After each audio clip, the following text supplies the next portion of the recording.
the Democrats do have a bit of a pickle on their hands, and that is that a majority of the House does now support the impeachment inquiry. That was going to be obvious. As soon as Nancy Pelosi endorsed this thing, as soon as Nancy Pelosi endorsed this thing, it was pretty obvious that impeachment was going to happen. If you had to put your money down, you say that impeachment happens in the House and nothing happens in the Senate. Why? Well, Nancy Pelosi cannot afford to announce an impeachment inquiry and then say, oh, by the way, we're not impeaching him. I mean, that is going to be a very rough move for her. If she puts impeachment on the table and then says, well, we couldn't come up with anything, so I guess he's okay. Okay, that is not a thing that's going to happen. Once she says the I word, it's now happening. Right? Democrats are going to vote to impeach Trump. It's a foregone conclusion. The question is whether that is justified and whether Republicans in the Senate will join or whether anything in the House will join except for Justin Amash, who now considers himself an independent. The problem is that there's not a lot of suggestion that in the polling data that Americans actually want impeachment. There's an article from the New York Times saying, for many Democratic voters around the country, the prospect of an explosive impeachment battle in Washington left them nervous. Republicans were mostly unmoved. So there's not a lot of public approval for impeachment at this point. And there's not a lot of poll data on impeachment, but there's a story yesterday, it was a new poll, it said the majority of Americans were against the impeachment and removal of President Trump. That was from Quinnipiac University.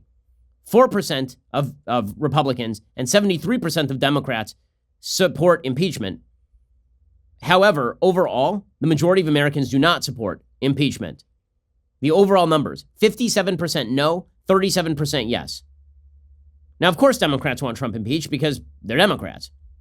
But overall, this is not a winning issue for Democrats, especially if they don't have a smoking gun. So Democrats are really running a bit of a risky game here. Right now, what they feel is like, okay, fine. So people don't support impeachment. So we impeach. What's the big deal? He doesn't get removed from office. And then Elizabeth Warren runs on the basis of him being corrupt and wins. So they're banking on Trump having an underlying popularity problem in a way that Bill Clinton did not. Right? Bill Clinton was a pretty popular president until the impeachment hearings began. He was less popular afterward, but still pretty popular, and his popularity actually increased as the impeachment hearings went on and as Democrats successfully, if falsely, argued that the whole thing was about sex. But Trump, they feel, is not Clinton. Trump does not have anything like the underlying approval ratings that Bill Clinton did. And so what you're starting to see is the Democrats make excuses for why they're going to impeach Trump even without a quid pro quo. They're shifting the standard pretty dramatically here. So top House Democrats, for example, put out a statement saying no quid pro quo is required to betray our country. It's a statement from Schiff, Gerald Nadler, Elijah Cummings, and Elliot Engel. They called the transcript an unambiguous, damning, shocking abuse of the office of the presidency for personal political gain. Again, it's hard to say that Barack Obama in 2012 pledged the Russians flexibility in relation to the upcoming election. That was bad. Was it impeachable? Probably not.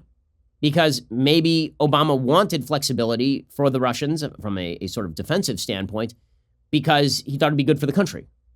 Right? Personal political benefit and the country's interests are not necessarily completely separate is the problem.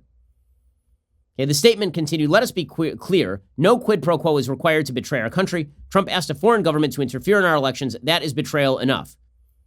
Again, pretty solid info, according to John Solomon of The Hill, that the Obama administration was pressuring the Ukrainians to investigate Paul Manafort, who ended up being Trump's campaign manager. Plus, Hillary Clinton was working with the Ukrainians to gather dirt on Trump and Manafort.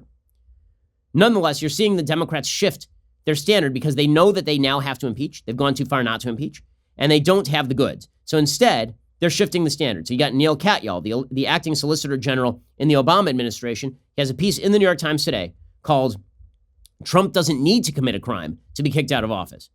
So this went from Trump definitely committed a crime to what he did is bad but not criminal to it doesn't have to be criminal at all. We can impeach him for any reason whatsoever. Right? Katyal says the potential criminality of the president's conduct is not the full picture. Our founders deliberately drafted the Constitution's impeachment clause to ensure the potential grounds for impeachment would cover more than criminal activity.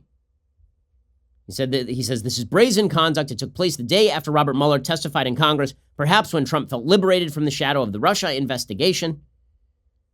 He says to make matters worse, before the call record of that conversation was released on Wednesday, Trump pointed to it as exculpatory evidence, which makes you wonder what will be revealed about other calls or contacts, et cetera, et cetera, et cetera. But the bottom line is this: Democrats are now shifting the goalposts.